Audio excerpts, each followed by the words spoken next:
friends. Today we'll be talking about the third colligative property, that is the depression in freezing point, delta TF. This is the third colligative property. We already finished two colligative properties. One was the relative lowering of vapor pressure. Next, elevation in boiling point. We did talk of the problems based on those two colligative properties also, and you can watch those videos on my YouTube channel. Please, you can see my playlist wherein you can find videos related to electrochemistry, related to some basic concepts in chemistry, and then we are talking about solution. If you like my videos, I first of all suggest to you to subscribe my channel, share it, comment it, and like it if you like my videos. So let's start. The third colligative property, that is the depression in freezing point. Before talking about this property, let me tell you what do you mean by a freezing point temperature. Freezing point. Freezing point is basically a temperature at which, it is the temperature at which liquid and solid states of a substance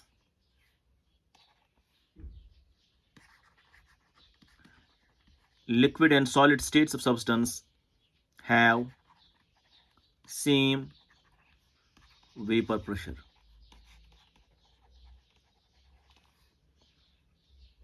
liquid और solid state अगर आप लेंगे किसी भी substance का, उनका जब vapour pressure same आता है, मतलब they at an equilibrium, at what temperature they have the same vapor pressure, we call that temperature freezing point temperature. So freezing point is actually a temperature at which liquid and solid states of a substance have same vapor pressure. For example, freezing point of water जो है that is 0 degree Celsius. इसका मतलब ये हुआ कि आपके पास H2O है, that is L. This is an equilibrium with H2O, that is ice, मतलब solid. So at what temperature now they have the same vapor pressure. They have the same vapor pressure. At what temperature this is, that is the 0 degree Celsius. This is called as freezing point temperature for water. अब अगर इस liquid में, अगर इस वाले liquid में, इसी liquid में आप अब डिसॉल्व करेंगे एक नॉन वोलाटाइल सॉल्यूट, तो इसका जो फ्रीजिंग पॉइंट है उस पर कोई असर पड़ेगा कि नहीं? The answer is obviously yes. So we can write here, when a non-volatile solute is added, when a non-volatile solute is added, it's observed that freezing point decreases, or we can say depresses. This decrease in freezing point of solvent by the addition of non-volatile solute. So solvent का freezing point कम होना, decrease होना by the addition of non-volatile solute, we call it depression in freezing point. We call it depression in freezing point. So what do you mean by depression in freezing point? So जब आप non volatile solute add करने जा रहे हैं उस solvent का जो freezing point है वो डिक्रीज होता है, डिप्रेस होता है. This decrease of freezing point of that solvent by the addition of non volatile solute, we call it depression in freezing point. अब डिप्रेशन कैसे हुआ? Let me have an explanation here. अगर आपके पास सपोज एक liquid है, you have a container, it contains solvent, suppose water. जब आप उसको फ्रीज करने जा रहे हैं, so you cool basically it, you decrease the temperature to freeze it. So क्या बनेगा आपका जो लिक्विड है ये बनेगा सॉलिड। मतलब ये कि इसका जो है फ्रीजिंग हो गया है, this is the freeze part of it, this is frozen. So इसका फ्रीजिंग हो गया है। At a particular temperature the freezing takes place, we call the temperature as freezing point temperature. उस वक्त इस लिक्विड स्टेट और इस सॉलिड स्टेट का वेपर प्रेशर जो है वो बराबर आएगा, तो they at an equilibrium, the temperature we call as freezing point. अब जब आप इसमें डालते हैं non volatile solute, so when you add a non volatile solute what happens, यही कंटेनर आपके पास है, इसमें आपने आप डाला non volatile solute. So what happened, अब आप कूल करने जा रहे हैं, तो you do not get the precipitate, और you do not get the you can't freeze it at the same temperature as it was doing earlier. Suppose ये freeze होता है solvent 0 डिग्री सेल्सियस पे, इट्स अ वाटर। अब जब आप इसमें non volatile solute add किया, अब ये फ्रीज नहीं होता है at 0 degree Celsius, it doesn't freeze at 0 degree Celsius. Why? Because आपको पता होना चाहिए सॉलिड, लिक्विड और गैस में जो डिफरेंस है that is by way of spacing. Solid, liquids और गैसेस आप डिफरेंशिएट करते हैं by means of spacing. There is large spacing, अगर एक पार्टिकल है दूसरा पार्टिकल है, there is large spacing in between these two particles in case of gas. There is smaller spacing in between these two particles in case of liquid, and there is a very close packed arrangement. Small spacing we call it as solid. So solid, liquid, gas में जो difference है that is by way of spacing. इसका मतलब ये हुआ अगर आप spacing decrease करने जा रहे हैं, so you change the state of a system. अगर आपने गैस को कंप्रेस किया by increasing pressure, so you are, in other words, decreasing the spacing between the two, you attain a liquid state. If you decrease it further, compress it further, you can attain what? Solid state. So depending upon how you change the temperature and pressure of that system. Similarly, अगर आपने अब यहाँ पे इसमें non volatile solute add कर दिया, अब आप इसको कूल करने जा रहे हैं ताकि इसका जो है फ्रीजिंग हो जाए।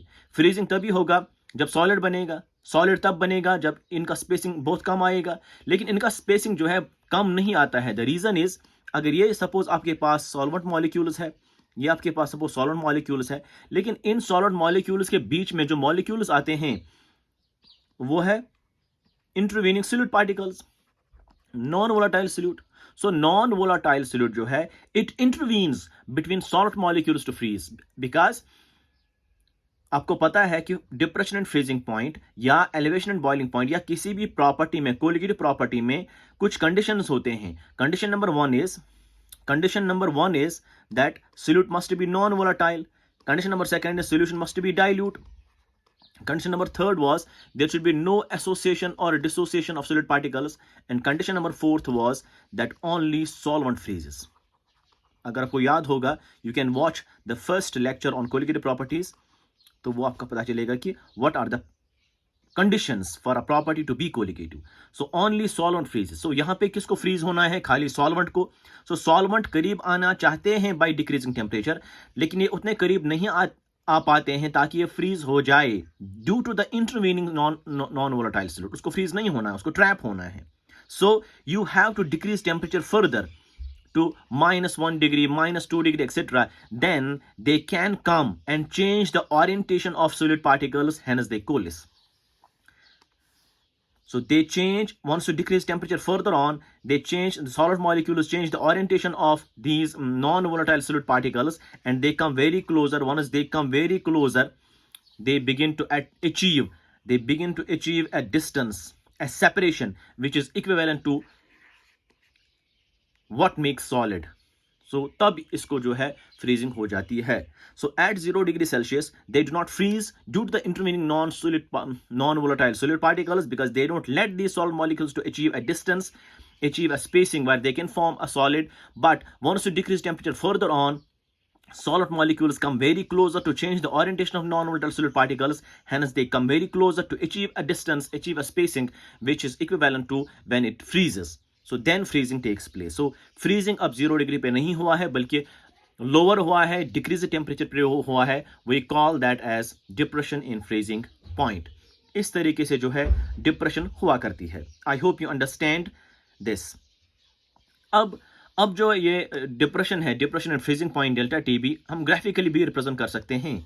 तो कैसे? सपोज आपके पास यहाँ पे वेपर प्रेशर हम डालते हैं and this is the temperature over here. आपको पता है जब भी आप टेम्परेचर राइज करते हैं, वेपर प्रेशर किसी भी सब्सटेंस का इंक्रीज होता है। तो फॉर सॉल्वेंट हम लेंगे, this is the liquid state of solvent, this is solvent, और इसका जो है लिक्विड स्टेट है एल है, and this is it solid state, उसका वेपर प्रेशर उससे भी कम होगा। ठीक, सो this is the solid state, this is the liquid state of solvent substance. अब देखिए लिक्विड और सॉलिड इस सब्सटेंस का, अगर आप ये पॉइंट देखेंगे, ये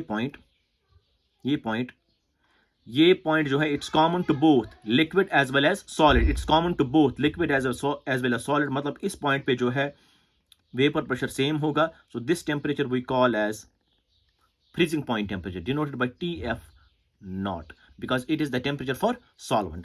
So freezing point temperature for solvent is TF naught. How? Because this is the point which is common to solid curve as well as liquid curve. मतलब solid and liquid attain same vapor pressure at this temperature. We call this as freezing point temperature. अब जब इस solvent में आपने non volatile solute add कर दिया, तो आपको क्या बना? सोल्यूशन बना। सोल्यूशन का वेपर प्रेशर जो है वो कम होता है as compare to solvent, so curve नीचे आएगी। So this is the curve for solution, this is the curve for solution. अब इसमें नॉन वोलेटाइल सोल्यूट है, तो क्या हुआ? ऐसे कर्व आएगी, because with rise of temperature ये इंक्रीज होता है वेपर प्रेशर, इसका भी यही हाल होगा, with rise of temperature vapour pressure increase होगा। लेकिन आपको एक बात यहाँ पे ध्यान रखनी है कि I told you right now कि only solvent freezes, only solvent freezes. जब खाली सॉल्वेंट फ्रीज होता है, उसका मतलब ये है कि इसमें जो है जब आप इसको फ्रीज करने जा रहे हैं तो सॉल्वेंट खाली फ्रीज होगा, तो it has to touch with this curve, because this is the curve for solvent. This is the solid state of solvent, this is the liquid state of solvent, and this is the solution curve for liquid. लेकिन उसका जब solid बनेगा तो खाली solvent solid होगा, तो ये touch करेगा इस कर्व के। so you cannot make a new curve, you cannot do it like this, you cannot do it like this. why? because इसका मतलब ये हुआ आप solute को भी freeze करने जा रहे हैं। so solute will not freeze but only solvent freezes, so you have to touch this axis here, this temperature, this is the point where both solution as well as solvent attain same vapor pressure. We call this temperature as freezing point of solution, that TF, that is TF. So the difference between the two, that is TF naught minus TF, this gives you delta TF, that is depression in freezing point. Delta TF is the difference between the two. अगर यहाँ पे TF naught 0 degree है तो ये होगा suppose -3 degree, तो 0 degree -3 degree is 3 degree temperature. That is basically how depression takes place, how much is the depression, that is delta TF. I hope you understand this. Now ये जो delta TF है, ये जो delta TF है, it is directly proportional to, so depression and freezing point is directly proportional to molality, जैसे हम लोगों ने पढ़ा था in elevation boiling point. So it is directly, it is equal to KF times M, where KF is a constant. इसका नाम है molal depression constant, molal depression constant और क्रायोस्कोपिक कांस्टेंट, क्रायोस्कोपिक कांस्टेंट। और इसका यूनिट जो है, इसका unit ही रहेगा, इसका यूनिट केल्विन है, तो kelvin per molality, so we can write kelvin per molality, और डिग्री सेल्सियस पर मोलैलिटी, और we can write kelvin kilogram per mole, because molality क्या है? मोलैलिटी है moles per kg of solvent. kg यहां आएगा तो मोल्स नीचे आएगा, तो kg पर mole. These are the units of KF, these are the units of KF, and it is defined for solvent only, it is defined for solvent only, जैसे हम लोगों ने पढ़ा था in case of elevation and boiling point KB, Iblioscopy constant, that's also defined only for solvent. इसका expression क्या है? इसका एक्सप्रेशन होता है molecular mass gas constant TF not square by delta H fusion multiply 1000. This is the expression, this is the value for KF. So you can have this TF not के बदले elevation and boiling point में आपका था DB not square, that was the boiling point of solvent. This is the freezing point of solvent. This is the gas constant, universal gas constant. M is the molecular mass. Delta HF is the enthalpy of fusion. तो यहाँ पे 1000 ही constant है. Now ये जो expression है ये तब valid है when there is no association or dissociation of solute particles, when the condition is OP. I repeat it again. The first condition is solute must be non-volatile. Second condition, solution must be dilute. Third condition, there should be no association, no dissociation of solute particles, and solvent freezes only. So no association, no dissociation. जब ये conditions fulfill हो जाएंगी तब ये equation जो है valid है. तब ये equation जो है valid है. अगर इसमें association और dissociation हो गया solute particles का तब ये equation valid नहीं रहेगा. तब हमें modified equation है, that is हम लिखेंगे यहाँ if solute undergoes association or dissociation, then equation is modified as, तो आपको जो equation बनेगी that is delta TF will be equal to, that is delta TF will be equal to KF Kraskopy constant molality into I. I is the Van Hoff's factor. I is called Van Hoff's factor. And for dissociation, I is greater than 1. For association, I is less than 1. I is equal to 1 for non-electrolytes. मतलब जिसमें ना dissociation होगा ना association होगा. So delta TF किसके बराबर होता है? TF naught minus TF. ये वाला. TF naught minus TF.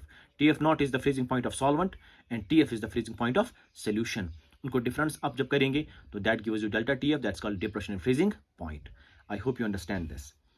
Next, अब हम कुछ problems लेंगे. Questions आपको दो तरीके आएंगे. This was all about what? Depression and freezing point. अब questions कैसे आएंगे आपको? Questions can be of two types. One is numerical based. Numerical based में आपको बोला जाएगा find delta TF, find TF मतलब freezing point of solution, find I या फाइंड कंसंट्रेशन, या फिर मोलैलिटी में ही या मोल फ्रैक्शन में, whatever. So you can convert one concentration term into another. You know that very well.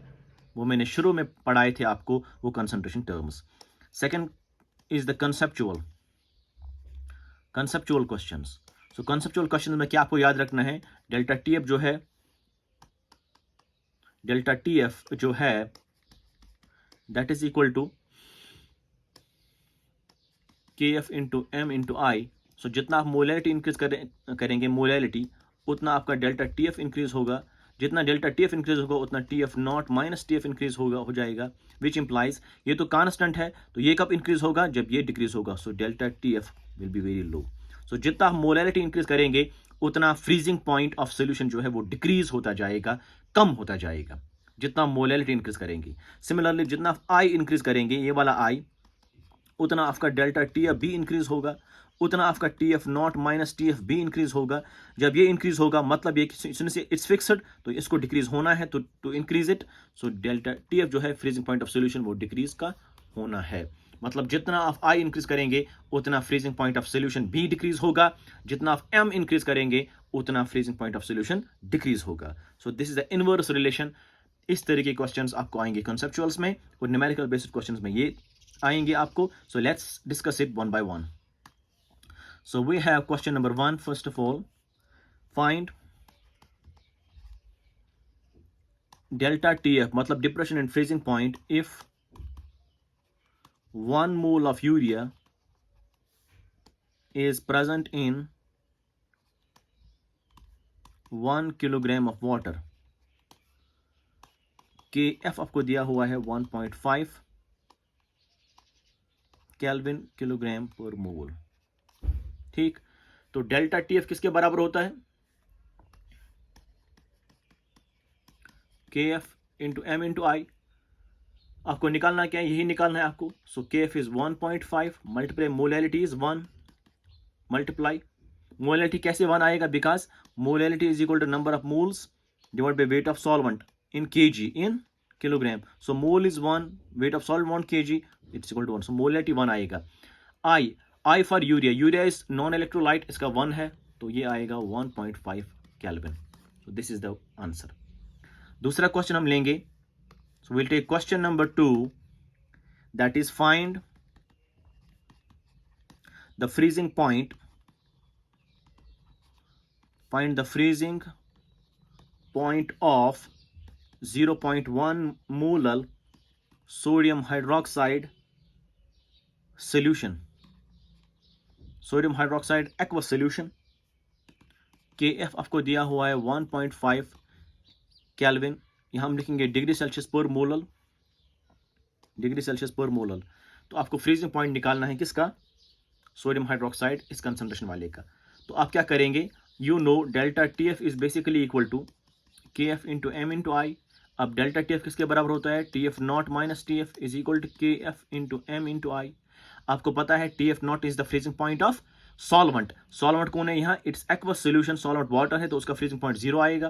तो ये हम आपको ये निकालना है, you have to find this. So ये हम इधर डालेंगे, ये इधर डालेंगे, so TF will be equal to TF not minus KF M into I। सो जब ये आप इज इक्वल टू के यहाँ डालेंगे तो माइनस बनेगा, जब ये आप इधर डालेंगे तो प्लस बनेगा। So TF not minus this will be equal to TF। तो अब insert the values, so TF will be equal to TF not 0 degree है, 0 minus KF is 1.5 multiply M is molality, that is 0.1 for sodium hydroxide, it's a strong electrolyte, I is equal to 2 because it goes 2 ions, sodium and hydroxide, Na plus in hydroxide, so multiply 2, so that gives you minus 15 by 10, 1 by 10 multiply 2, so that is minus 30 by 100, that is minus 0.3 degree Celsius. So this is basically the freezing point of solution. So freezing point of solvent normally होता है 0 degree, तो अब कितना ही decrease हुआ है, minus 0.3 decrease हुआ है इसका, that is depression, and this is the freezing point of solution. I hope you understand it. We'll take one more question. We will take one more question, that is question number 3 हम लेंगे। यहां एक अच्छा सा question हम लेंगे, find the freezing point of an aqueous solution of 0.1 molar HCN।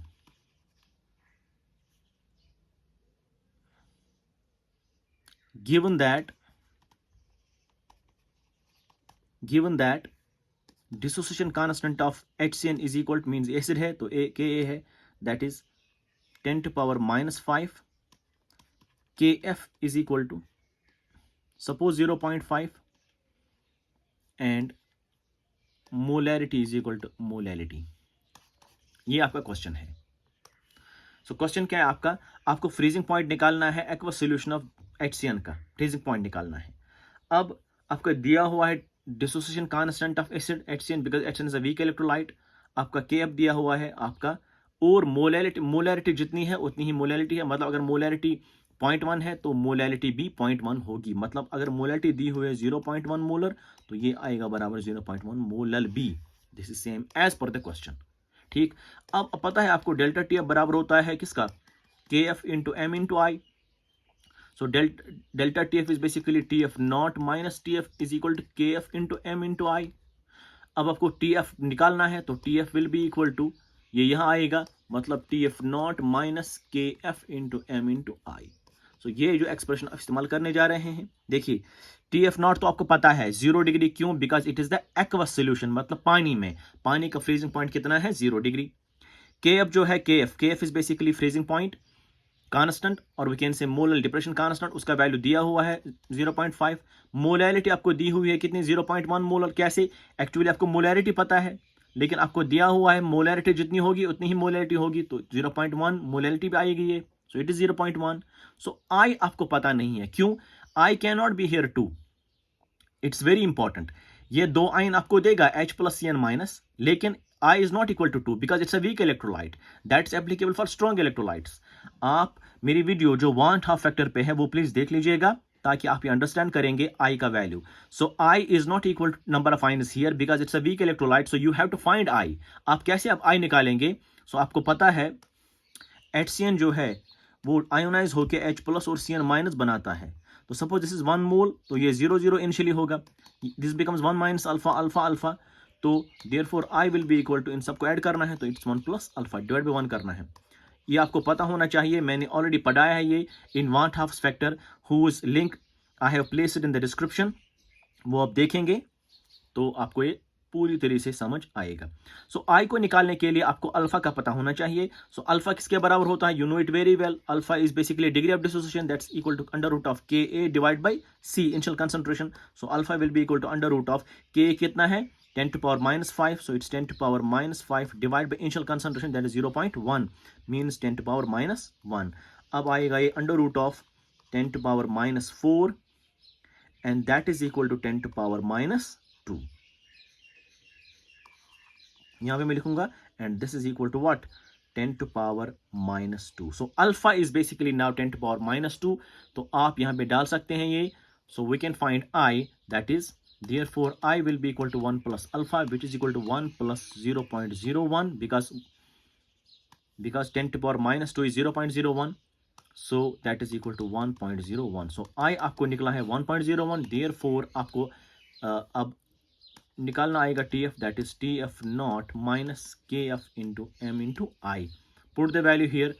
So TF naught का 0 आएगा minus KF is basically कितना दिया हुआ है 0.5 दिया हुआ है.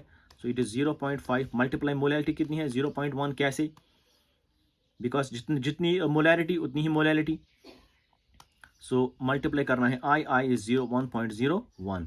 सो it is equal to minus times it's 5/10 multiply 1/10. ये हम कंसिडर करेंगे 1. तो this is basically equal to 5/100 that is 0.005. 5/100 ही आएगा ये. Sorry, it's minus 5/100 that is equal to, इसके बदले 5 आएगा तो 0.05 आएगा माइनस करके degree Celsius. This is the freezing point of what solution. इस तरीके से जो है आपको क्वेश्चंस का आंसर जानना है और सॉल्व करने हैं. प्लीज माइंड इट, अगर ये स्ट्रांग होता तो आई डायरेक्टली आपको निकलता नंबर ऑफ आइंस, बट ये वीक है. वीक के लिए आपको निकालना पड़ेगा आई निकालने के लिए आपको अल्फा पता होना चाहिए. तो अल्फा को निकालने के लिए 2 तरीके होते हैं. एक तरीका जो है under root of K C that's Ostwald's dilution law. दूसरा तरीका होता है पीएच जब पता होगा. इधर पीएच विल बी गिवन तब भी आई निकलेगा, तब भी अल्फा निकलेगा. अल्फा जब निकला आई निकलेगा. अगर पीएच नहीं दिया हुआ है तो के दिया होगा तो इस तरीके से अल्फा निकलेगा, फिर आप आई निकाल सकते हैं. Once you find I you can put the value here, you can get the freezing point of solution. एक और क्वेश्चन हम लेंगे, क्वेश्चन नंबर 5. दैट इज एक अच्छा सा क्वेश्चन है हमारे पास. If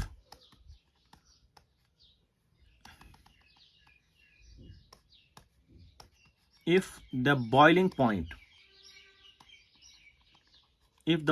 point of an aqueous solution of solute, boiling point of an aqueous solution of solute, ये नॉन वोलेटाइल solute है, is 104 degree Celsius. Find its freezing point. Find its freezing point if Kb is equal to 0.5 and Kf is equal to 1.5. आपको निकालना है freezing point इसी solution का, लेकिन दिया हुआ है बॉइलिंग पॉइंट इस सॉल्यूशन का 104 को. कैसे निकालेंगे? ऐसे करेंगे हम. We know delta T B is equal to K B into M into I, ठीक. एंड डेल्टा टी एफ जो है वो बराबर है के एफ इंटू एम इंटू आई. हम डिवाइड करेंगे दोनों को बिकॉज मोलैरिटी नहीं पता है. जब मोलैरिटी नहीं पता है तो हमको डिवाइड करेंगे. So delta T F divide by delta T B will be equal to K F into M into I whole divide by K F into M into I. Solute जब दोनों के लिए सेम है तो I is same, I cancel हो जाएगा, molarity will be same, M M cancel, तो ये आएगा K F by K B that is equal to K F कितना है 1.5 divide by 0.5 and this equal to 3. So delta T F by delta T B is equal to 3। आपको क्या निकालना है? Freezing point. So delta T F हम निकालेंगे पहले। So implies delta T F जो है वो निकलेगा बराबर 3 times delta T B, because ये यहाँ पे मल्टीप्लाई हो जाएगा, this will get multiplied to 3। तो इम्प्लाइज इसके बदले हम लिखेंगे T F not minus T F is equal to 3, इसके बदले हम लिखेंगे T B minus T B not.